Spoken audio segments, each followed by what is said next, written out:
Hello everyone, कैसे हैं आप सब लोग। आज 10 जनवरी है और आप लोगों का जेके बैंक का एग्ज़ाम चल रहा है। अब बिल्कुल लास्ट स्टेजेस रह गए हैं, हार्डली 2 से 3 दिन आप लोगों के रह गए हैं इस एग्ज़ाम के लिए। तो आज हम बात करेंगे एक्सपेक्टेड कट ऑफ को भी लेके। तो आज हम पहले बात करेंगे हर शिफ्ट के एनालिसिस के बारे में, क्या क्या चीज़ें पूछी गई थी, क्या क्या चीज़ें बाकी दिन के कंपैरिजन में अलग थी। तो जो लोग ये चैनल पहली बार सब देख रहे हैं वो इस चैनल को सब्सक्राइब कर लें ताकि आपको हर एक अपडेट मिलता रहे।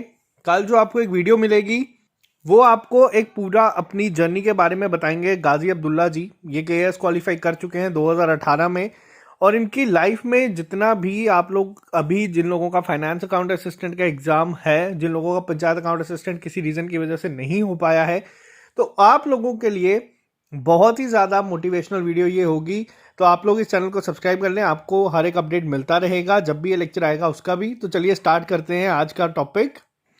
तो बात करेंगे सबसे पहले इंग्लिश सेक्शन की। मोर और लेस सब कुछ सेम, मैक्सिमम पार्ट जो इंग्लिश सेक्शन का था वो अब वही आ रहा है जो आप लोगों का 5 तारीख के बाद से आना शुरू हुआ था। हर एक चीज़ ज़्यादातर सेम आ रही है। जो अभी तक पेपर हुए हैं आपके, अब इंग्लिश का पैटर्न आप लोगों को पता चल चुका है। जो आपका रीडिंग कम्प्रीहेंशन है, स्टोरी बेस्ड है। पैराजंबल आज जो थे वो अलग अलग आए थे, पूरा पैसेज टाइप नहीं थे। तो काफ़ी कहीं ना कहीं सेम लेवल। और अब यहाँ पे आप लोगों को ज़्यादा बताने की ज़रूरत नहीं है। जो भी बच्चों का स्कोर इस सेक्शन में 20 से 25 की रेंज में होगा वो मोर देन सफिशेंट होगा आपको इस एग्ज़ाम में एक अपर हैंड देने के लिए। मैं वापस से रिपीट करता हूँ। दूसरी चीज़ अगर हम बात करें यहाँ पे जो रीजनिंग पार्ट था, आज फिर पजल कई शिफ्ट में ज़्यादा पूछी गई थी, कहीं में 3 थी, कहीं में 4 थी, लेकिन कहीं ना कहीं ये डुएबल थी वापस से। अब जो बच्चे भी अगर हमारे साथ जुड़े हैं, जिन लोगों ने स्टार्टिंग से रिव्यू देखे हैं, उन्हें एक चीज़ समझ आ गई होगी, और जिन लोगों ने वैसे ही अप्रोच से काम किया उनका पेपर बहुत अच्छा गया है।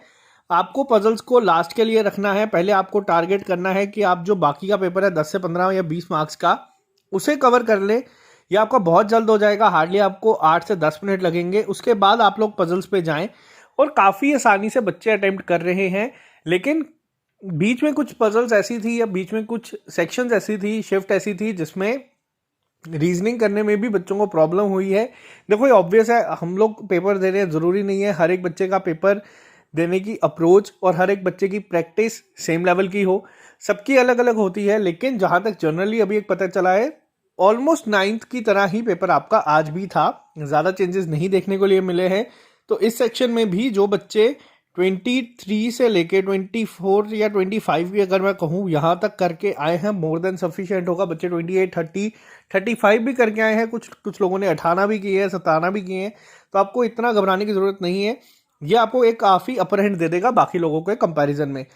तीसरी section quantitative aptitude, same expected 9th की तरह। जो कल आपको मैंने बताया था सिंप्लीफिकेशन जो आ रही है आज, वो काफ़ी कैलकुलेटिव कह रहे हैं। कैलकुलेटिव का भी मतलब यहाँ पे ये नहीं है कि आप लोग इसको करते रह जाएंगे और बहुत टाइम लगेगा।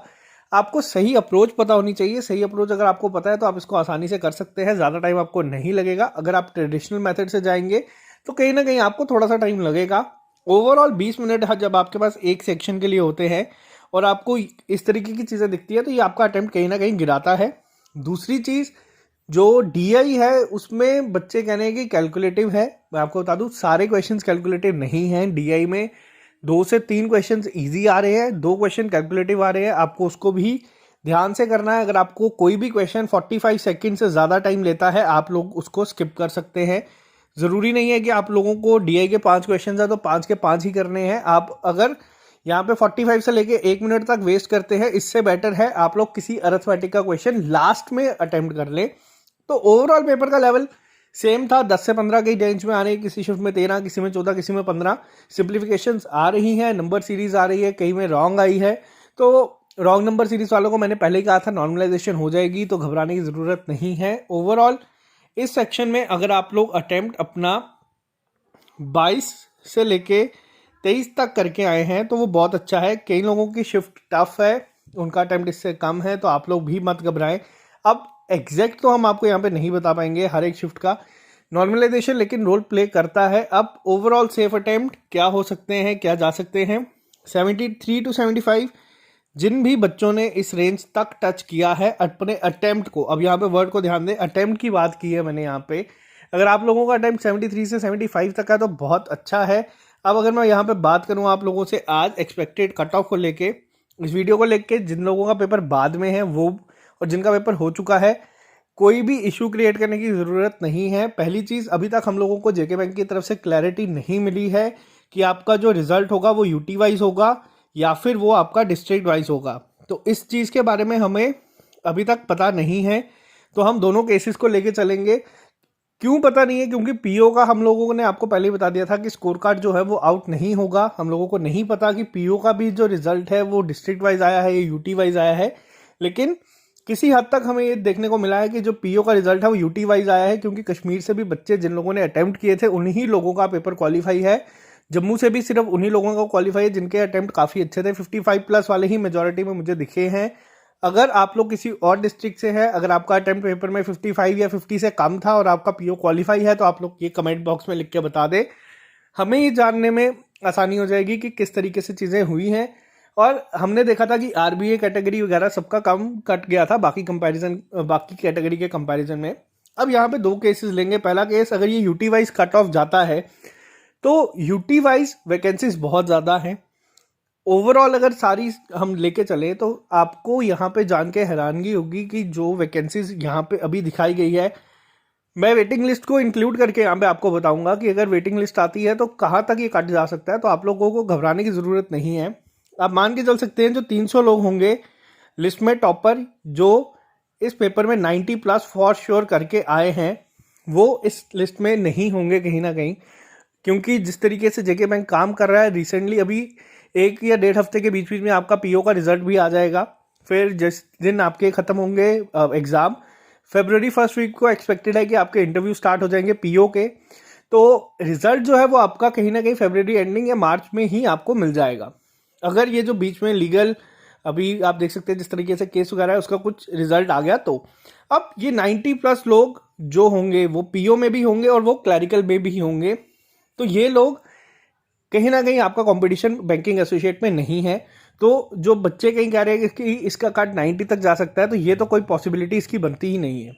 दूसरी चीज़, बहुत सारे बच्चे ऐसे हैं जिनका पंचायत अकाउंट असिस्टेंट हो चुका है। अगर उनको अपने घर की प्रेफरेबल डिस्ट्रिक्ट मिलेगी तो वो वहाँ पे भी जाएंगे। बैंकिंग से हो सकता है कि ज़्यादा प्रेफरेंस वो इसको दे। अगर आप मेरे से पर्सनल ओपिनियन मांगते हैं, अगर आपको घर के पास पंचायत में मिलती है जॉब और अगर आपको घर के पास जेके बैंक में जॉब मिलती है, तो I will suggest you to go for panchayat account assistant. Banking में आप लोगों को हो सकता है कि अगर आप कोई आगे और एग्जाम की तैयारी करना चाहते हैं तो उतना टाइम नहीं मिले, तो क्या पता पंचायत में आपको मिल जाए, लेकिन लास्ट कॉल आपकी होगी। दूसरी चीज़, यहाँ पे भी आप मान के चल सकते हैं 100 के करीब करीब, मैं ज़्यादा नंबर नहीं ले रहा, तो 400 के करीब करीब लोग जो टॉप रैंकर्स होंगे वो इसमें लिस्ट में नहीं होंगे। तो आपको थोड़ा घबराने की ज़रूरत नहीं है।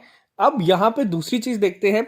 जो कट ऑफ आपका डिपेंड करता है वो करता है आपका डिफ़िकल्टी लेवल पे, वैकेंसीज पे, इन दो चीज़ों पे होता है। यहाँ पे डिफ़िकल्टी लेवल आपका पिछली बार की तरह इजी नहीं है। पिछली बार बहुत सारे बच्चे थे जो 98, 99, 100 इस रेंज के नीचे मुझे दिख ही नहीं रहे थे, लेकिन इस बार कहीं ना कहीं पेपर का लेवल पिछली बार से आपका अच्छा है। तो जो डिफ़िकल्टी लेवल है हम इसे ईजी टू मॉडरेट कहेंगे। पिछली बार ईजी था, बहुत सारे बच्चों ने बहुत सारे अटैम्प्ट किए थे। इस बार ईजी टू मॉडरेट था। क्वांट कैलकुलेटिव होने की वजह से, रीजनिंग में पजल्स थोड़ी ट्रिकी डालने की वजह से ये चीज़ें आपको दिखेंगी। वैकेंसीज आपकी पिछली बार से बड़ी हैं, तो कट ऑफ जो होगा आपका वो कहीं ना कहीं थोड़ा सा कम होगा। अब कितना कम होगा यूटी वाइज, तो ये चीज़ें जान के आपको थोड़ा अजीब लगेगा। अगर ये चीज़ें इस तरीके से ही चलती हैं तो जो भी बच्चे 68 से 70 तक होंगे वो लोग इसमें कहीं ना कहीं फॉल करेंगे। आप लोगों का इसमें क्वालिफाई हो जाएगा। वेटिंग लिस्ट के बाद ये हो सकता है कि 68 से भी कम जाए या 65 तक भी ये जा सकता है। तो आप लोगों को ज़्यादा घबराने की ज़रूरत नहीं है। अगर आप लोग इतने स्कोर लेके आ रहे हैं, अगर मैं इसको थोड़ा सा बढ़ा के आपको बताऊं कि मान लीजिए अगर आपका यूटी में ही इस बार हमने देखा है कंपटीशन काफ़ी ज़्यादा है, हर एक बच्चे ने तैयारी बहुत की है। 2 साल का अगर हम पेपर कंपेयर कर रहे हैं तो 2 साल की हमें बच्चों की तैयारी को भी कंपेयर करना चाहिए। फ्रेशर्स बहुत सारे आए हैं। फ्रेशर्स में अगर कोई एक्सपीरियंस बच्चे जो पेपर नहीं दिए इस बार, तो फ्रेशर्स भी बहुत सारे इंक्लूड हुए हैं। तो कहीं ना कहीं कट ऑफ आपका 70 के अराउंड ही घूमेगा। +-3 आपको पता है कि हम लोग लेके चलते हैं, और वेटिंग लिस्ट के बाद ये -5 तक और गिर सकता है। बच्चे और बुलाए जा सकते हैं, तो ये आपको लेके चलना है अगर ये आपका यूटी वाइज जाता है तो। अब कई बच्चे ऐसे हैं जिनका अटेम्प्ट होगा 65, 70। तो आपकी अगर पेपर में शिफ्ट डिफ़िकल्ट थी तो आपको नॉर्मलाइजेशन के मार्क्स मिलेंगे। अब जिन लोगों के अगर मार्क्स 75 बन रहे हैं वो ज़रूरी नहीं है कि आपके 75 ही आए, ये पंचायत अकाउंट असिस्टेंट नहीं है। नॉर्मलाइजेशन इसमें बहुत बड़ा रोल प्ले करती है। नॉर्मलाइजेशन के बाद आप लोग देखेंगे कि बहुत सारे बच्चों के मार्क्स इसमें बढ़ते भी हैं, बहुत कम मैंने देखा होते हुए, लेकिन मैक्सिमम मैंने बढ़ते ही देखे हैं। तो अगर आपकी शिफ्ट टफ आई है, आपकी शिफ्ट में जैसे पजल ज़्यादा आई है, रॉन्ग नंबर सीरीज आई है, या फिर डीआई कैलकुलेटिव आई है, सिंप्लीफिकेशन कैलकुलेटिव आई है, जैसे हमने फर्स्ट को जो पेपर हुआ था उनमें देखा था काफ़ी ईजी आई है, तो मान के चल सकते हैं कहीं ना कहीं हर एक शिफ्ट के थोड़े थोड़े नंबर बढ़ेंगे एज कम्पेयर टू 1 जनवरी शिफ्ट। तो क्योंकि 1 जनवरी को जो फर्स्ट शिफ्ट थी उसमें बच्चों ने बहुत ही ज़्यादा अटैम्प्ट किए हैं, वो पिछले साल की तरह थी, बाकियों ने अपने अटैम्प्ट आहिस्ता आहिस्ता बढ़ाए हैं। 1 जनवरी लास्ट शिफ्ट से ये चीज़ें शुरू हो चुकी थी। अब अगर मैं बात करूँ यहाँ पे डिस्ट्रिक्ट वाइज की, अगर ये जाता है, एक पॉसिबिलिटी यहाँ पे ये भी है, इसको ये नहीं मैं कह रहा कि ये कंफर्म है, तो दोनों चीज़ें लेके जा सकते हैं हम लोग। अगर ये चीज़ होती है, डिस्ट्रिक्ट वाइज में डिवाइड होता है, जम्मू में आप लोगों को फिर से बता दूं जो कट ऑफ होगा वो कहीं ना कहीं बहुत ज़्यादा जाएगा। कितना ज़्यादा जाएगा ये भी हम प्रिडिक्ट नहीं कर पाएंगे अभी, क्योंकि हमें नंबर ऑफ वैकेंसीज नहीं पता कितनी कितनी डिवाइडेड है।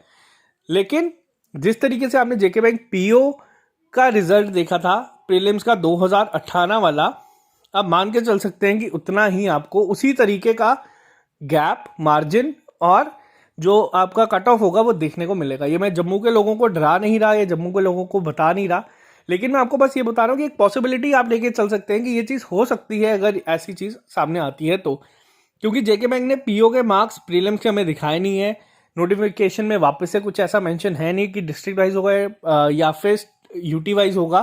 तो हम लोग वेट कर सकते हैं फाइनल रिजल्ट के आने का। जब फाइनल रिजल्ट आएगा तो हम लोग चीज़ें देखेंगे। तो इस टॉपिक पे हम बात नहीं करेंगे, क्योंकि ये टॉपिक थोड़ा सा आप लोग समझ सकते हैं कि कंट्रोवर्शियल टॉपिक होगा। तो हम लोग अपने कट ऑफ को पहले की तरह जो मैंने अभी आपको बताया है उसी पे स्टिक करेंगे। 70 के करीब करीब अगर आप लोगों के मार्क्स आते हैं तो आप इसमें कहीं ना कहीं सेफ है, क्योंकि वैकेंसीज बहुत ज़्यादा है। ±5 आप लोग इसमें लेके चल सकते हैं। ये इतना मार्जिन हमें लेके जाना होगा। -5 का अगर होगा तो वो वेटिंग को इंक्लूड करके। तो आई होप आपको अब ये लेक्चर यहीं पे रोकते हैं। एक्सपेक्टेड कट ऑफ जो बच्चे कह रहे थे मैंने स्टार्टिंग से नहीं बताया, कुछ यूट्यूब चैनल ने तो स्टार्टिंग में बोल दिया था पेपर सुपर ईजी है, कट ऑफ आपका 85 प्लस जाएगा वापस से। तो ऐसे ही पॉसिबिलिटीज़ भी नहीं है, पेपर का लेवल बहुत अच्छा है। 70 भी मैं यहाँ पे ज़्यादा कह रहा हूँ। घबराए मत, जिनका पेपर हो गया है वो भी, जिनका नहीं हुआ है वो तो कट ऑफ पे अभी बिल्कुल भी बात मत करें। आपका काम है सिर्फ और सिर्फ अभी पेपर दे के आने का। 2 से 3 दिन रह गए अब सिर्फ हार्डली आपके लिए, 17th, 24th, 23rd और शायद से 31st। तो ऑल द बेस्ट आप लोगों को जिनका पेपर लास्ट में है। अच्छा करके आए, घबराए मत, पेपर इतना भी डिफिकल्ट नहीं आ रहा, अच्छा करके आए। तो मिलते हैं आप लोगों से कल नए लेक्चर के साथ। फाइनेंस अकाउंट असिस्टेंट की क्लासेस आपकी चल रही हैं, आपको कल लेक्चर ये वापस से अपनी स्पीड से मिलना शुरू हो जाएंगे। तो आज के लिए सिर्फ इतना ही रखते हैं, मिलते हैं आप लोगों से नेक्स्ट लेक्चर में। Okay guys, bye bye, take care, all the best.